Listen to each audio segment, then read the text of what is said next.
Hello दोस्तों, स्वागत है आप सभी लोगों का लेट्स पढ़ो में। मैं परवीन सिंह राव आप सभी लोगों के साथ में इस वीडियो में बात करने वाला हूं। रीट लेवल 2 के लिए साइंस के अंतर्गत परमाणु एवं अणु टॉपिक के ऊपर हम बात कर रहे थे, जिसमें हम लास्ट वीडियो में संयोजी इलेक्ट्रॉन और कोर इलेक्ट्रॉनों के कॉन्सेप्ट तक बात कर चुके थे।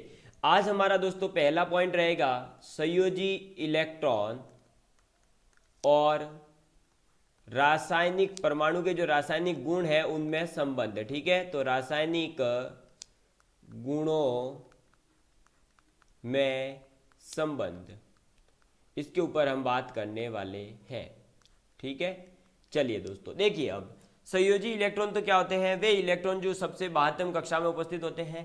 अब उससे रासायनिक गुणों पर क्या इफेक्ट होता है?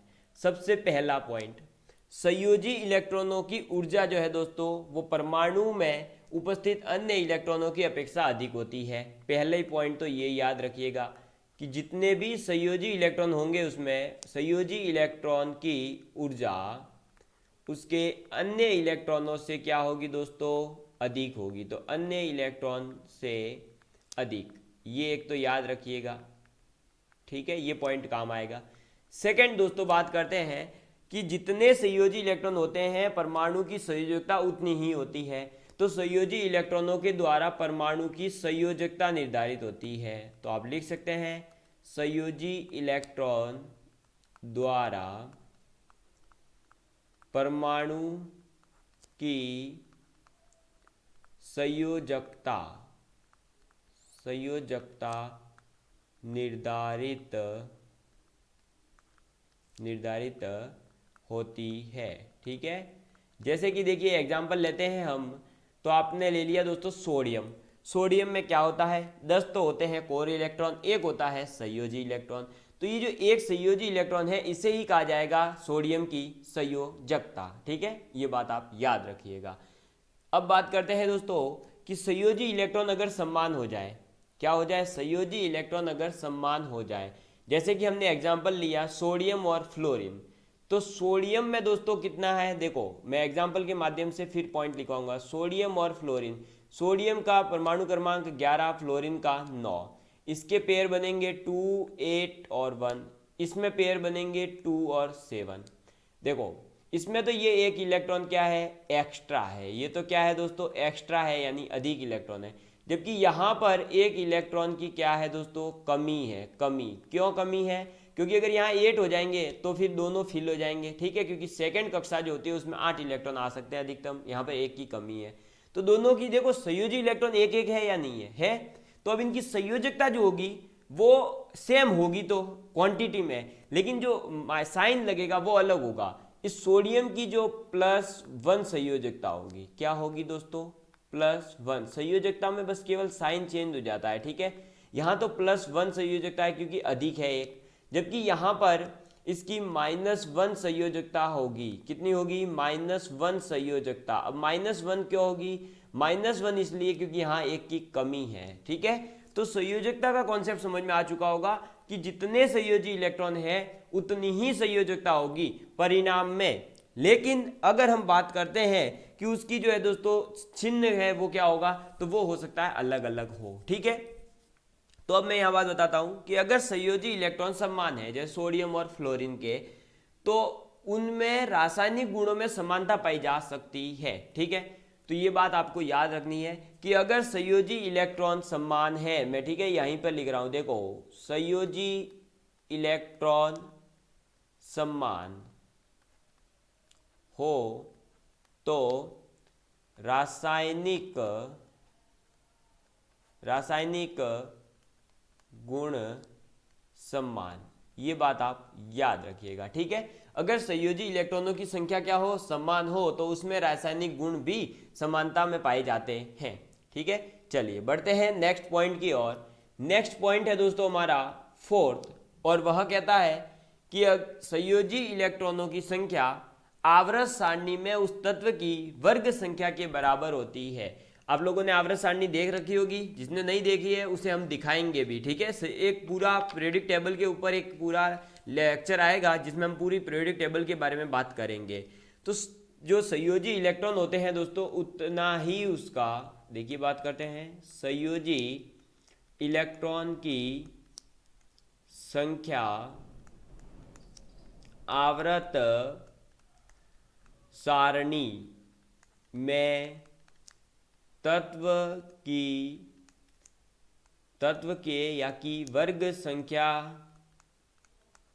के बराबर होता है। ठीक है, तो संयोजी इलेक्ट्रॉनों की जो संख्या होगी दोस्तों, वही उस तत्व की वर्ग संख्या भी होगी। ठीक है, वर्ग होते हैं दोस्तों आपके इस प्रकार से जो खड़े होते हैं। ठीक है, ये इस प्रकार से जो वर्ग बने हुए होते हैं आवर्त सारणी में, इस प्रकार की आवर्त सारणी आप लोगों ने देख रखी होगी, इस प्रकार से बनती है। यहाँ तो 2 कॉलम होते हैं इस प्रकार से।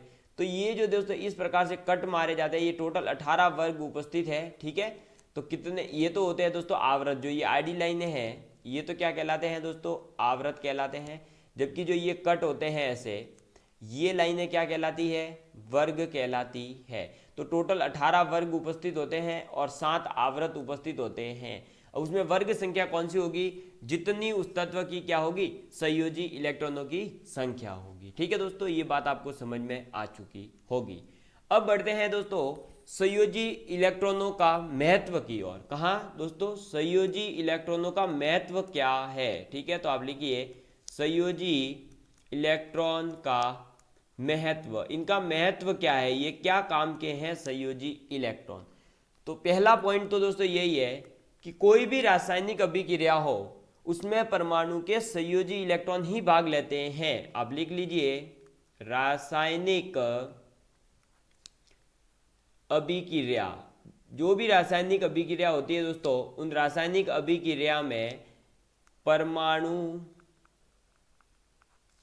के संयोजी इलेक्ट्रॉन ही भाग लेते हैं। कौन से इलेक्ट्रॉन, संयोजी इलेक्ट्रॉन ही भाग लेते हैं। एक तो ये याद रखिएगा। ठीक है, तो रासायनिक अभिक्रिया में परमाणु के कौन से इलेक्ट्रॉन भाग लेते हैं, कोर इलेक्ट्रॉन या संयोजी इलेक्ट्रॉन, तो संयोजी इलेक्ट्रॉन भाग लेते हैं। सेकंड चीज दोस्तों कि तत्व में संयोजी सेलों की संख्या आवर्त सारणी में उस तत्व का आवर्त निर्धारित करती है।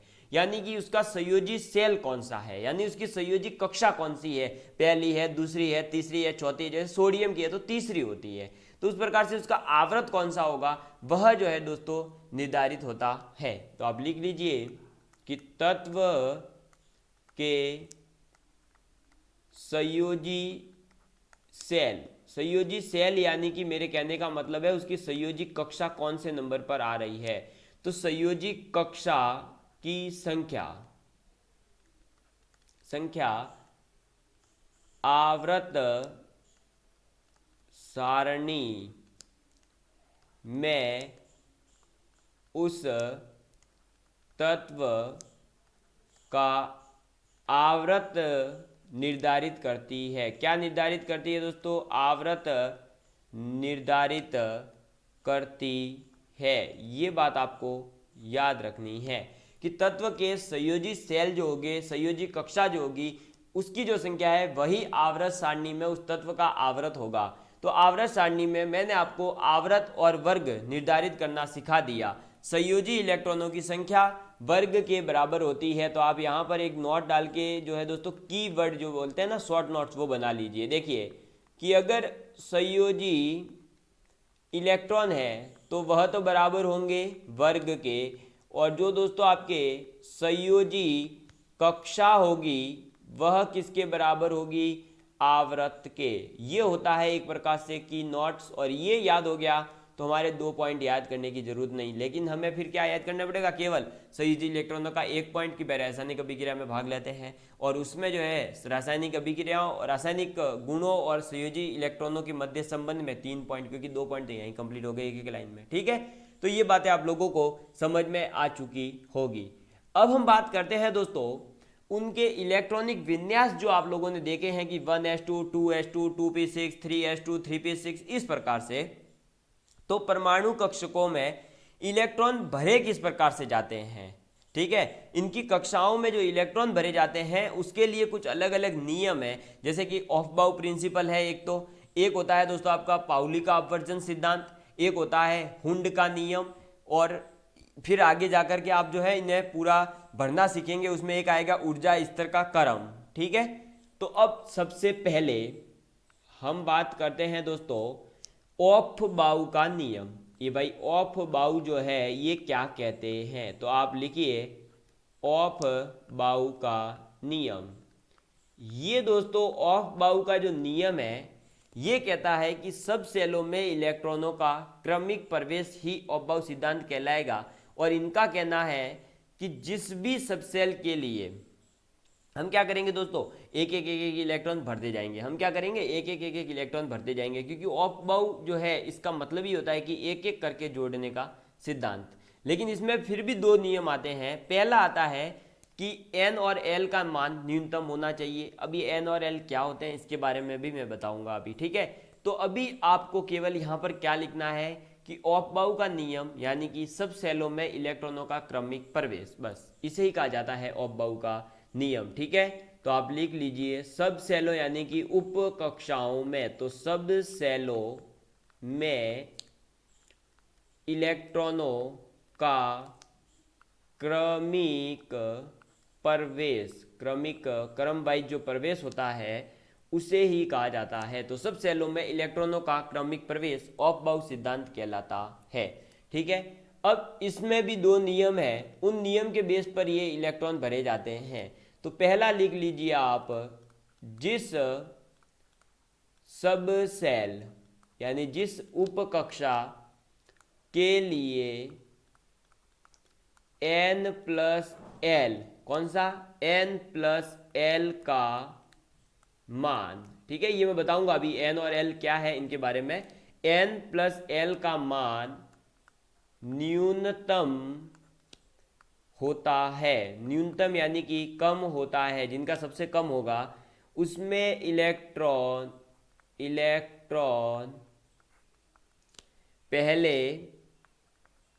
पहले उसी में प्रवेश करता है, उसी में प्रवेश करता है।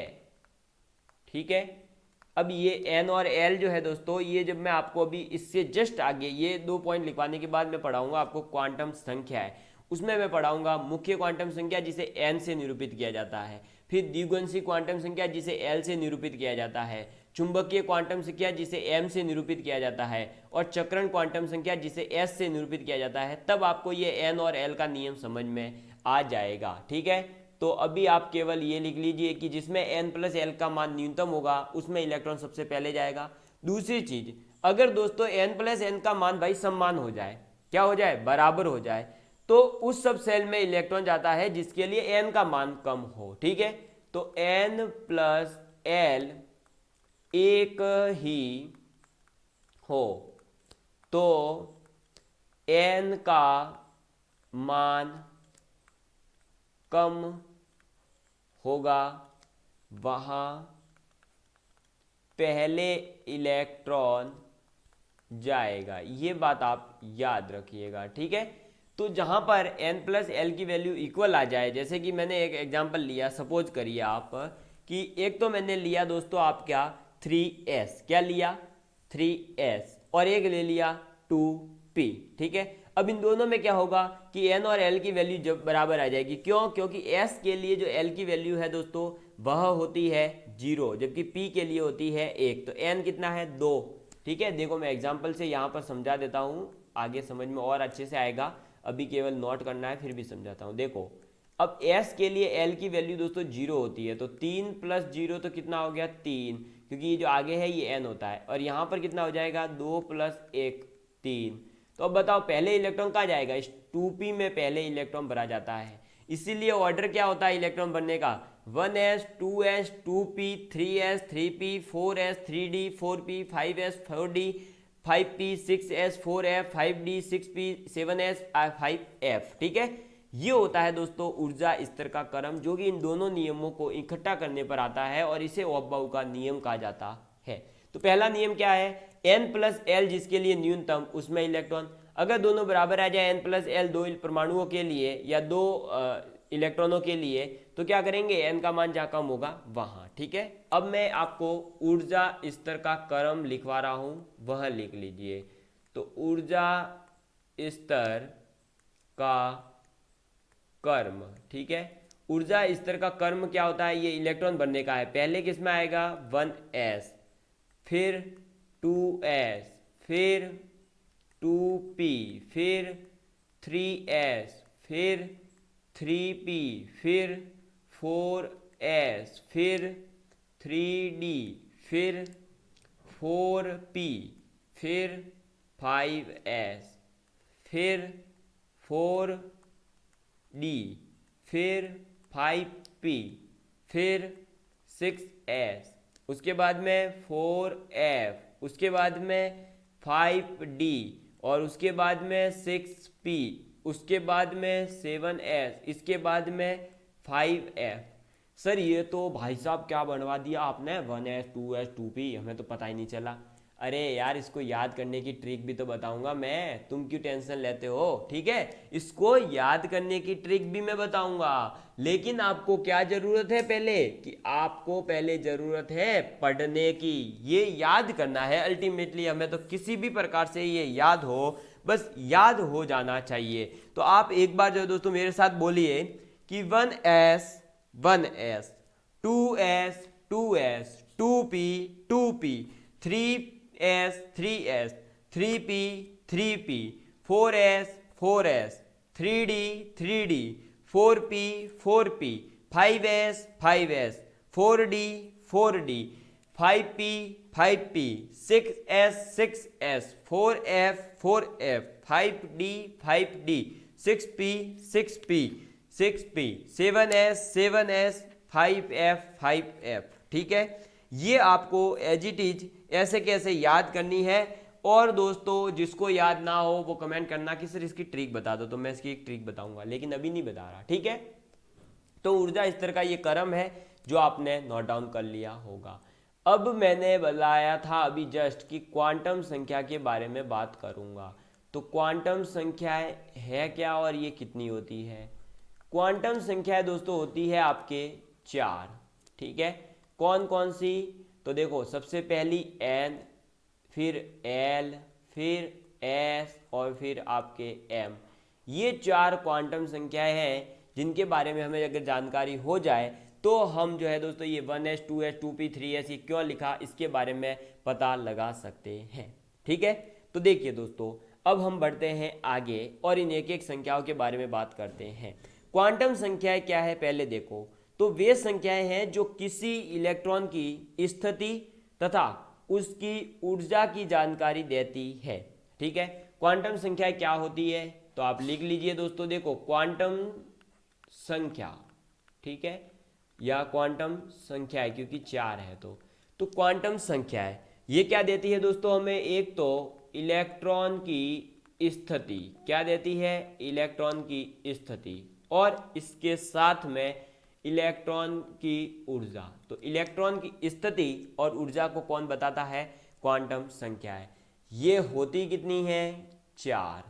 इसमें पहली क्वांटम संख्या आती है दोस्तों आपके मुख्य क्वांटम संख्या।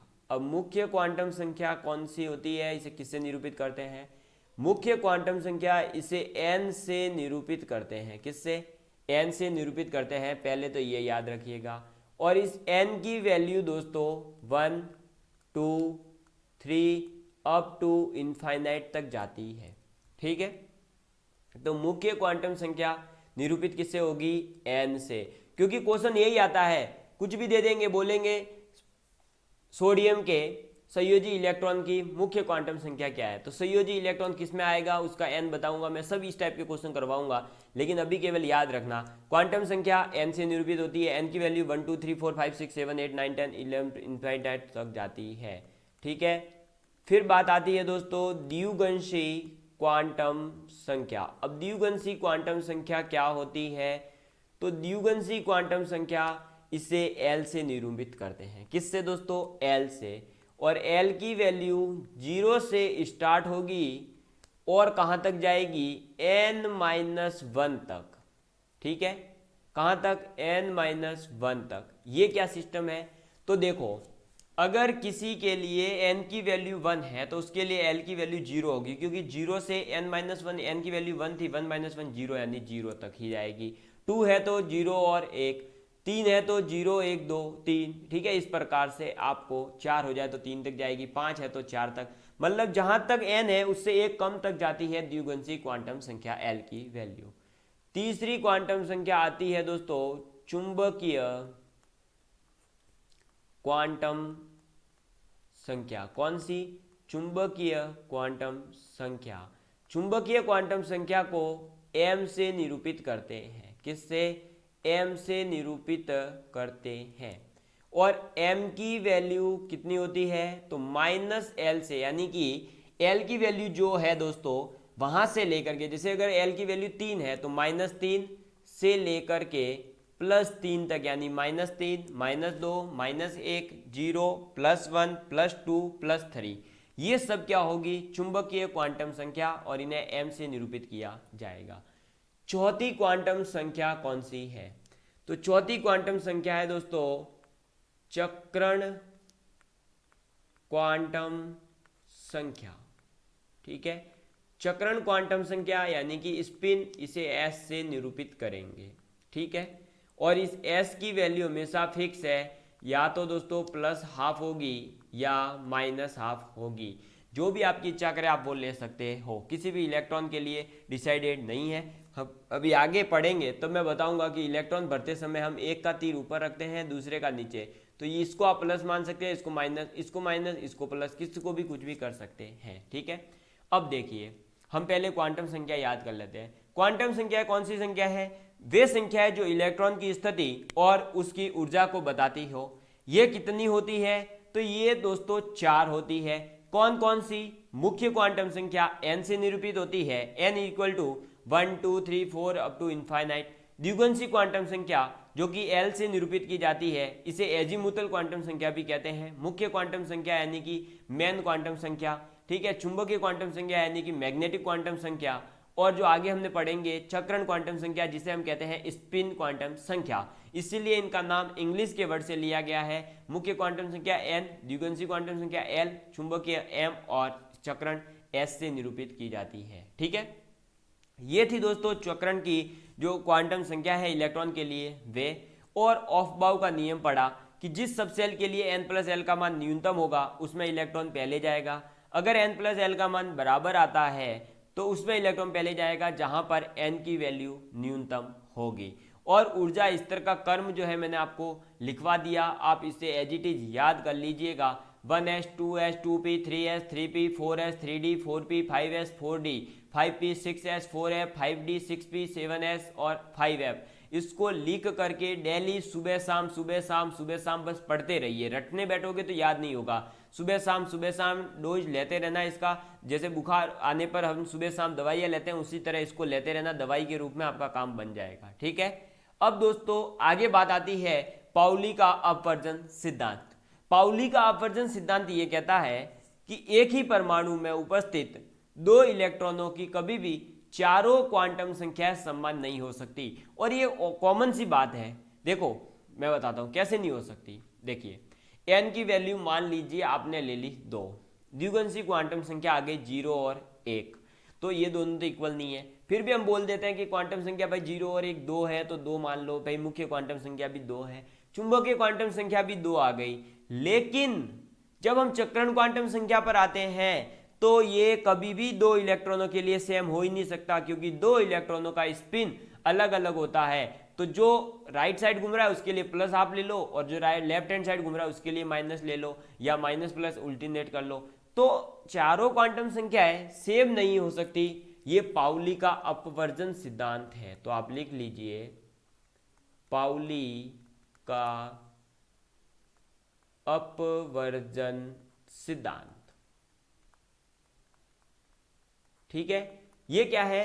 पाउली का अपवर्जन सिद्धांत है। और ये क्या कहता है दोस्तों कि एक ही परमाणु में उपस्थित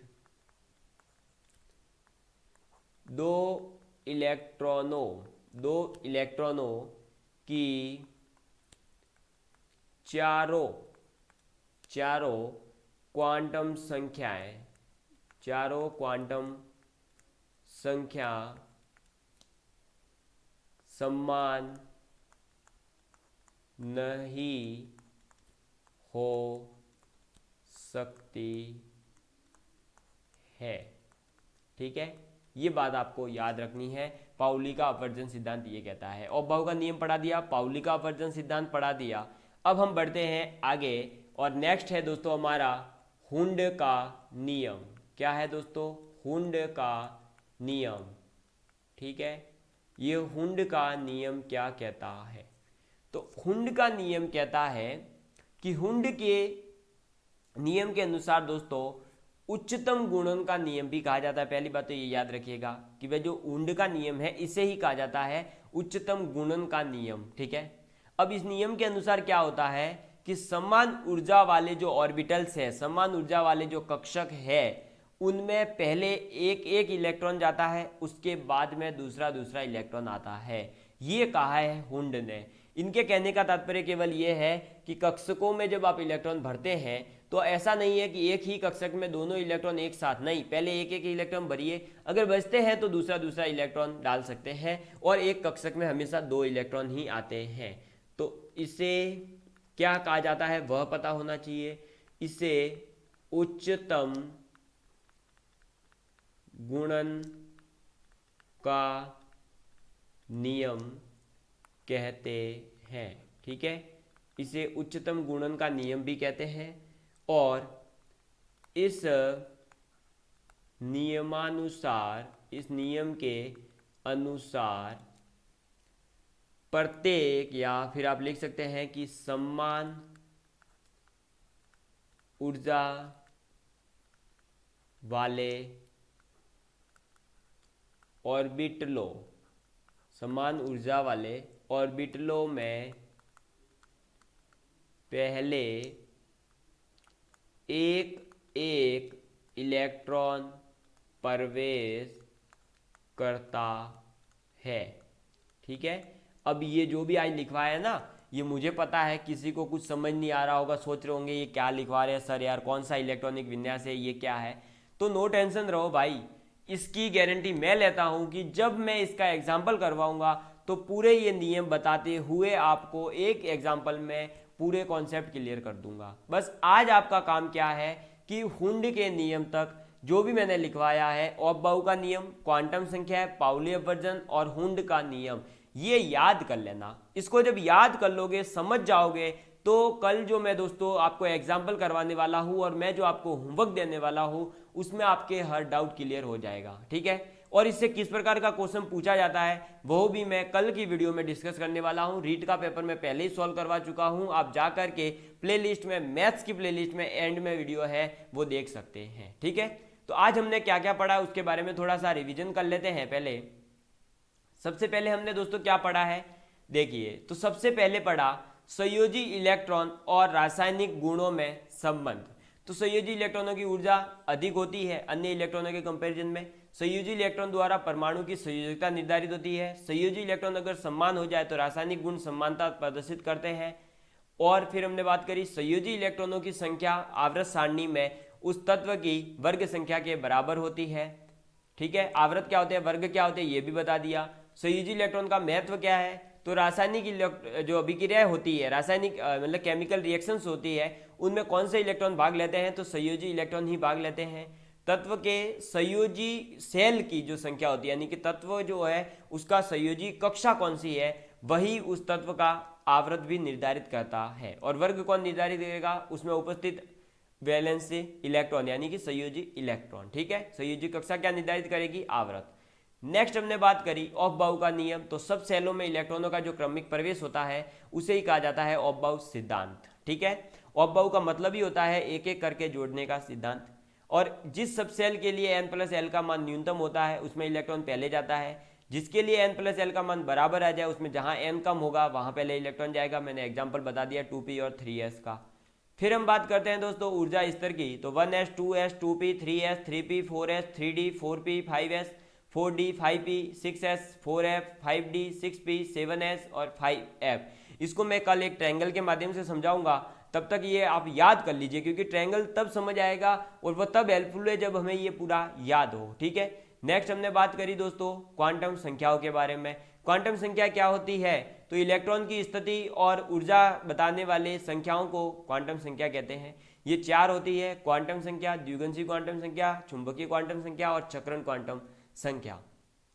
मुख्य क्वांटम संख्या n से निरूपित की जाती है, द्विगुणित क्वांटम संख्या l से निरूपित की जाती है, चुंबकीय क्वांटम संख्या m से निरूपित की जाती है।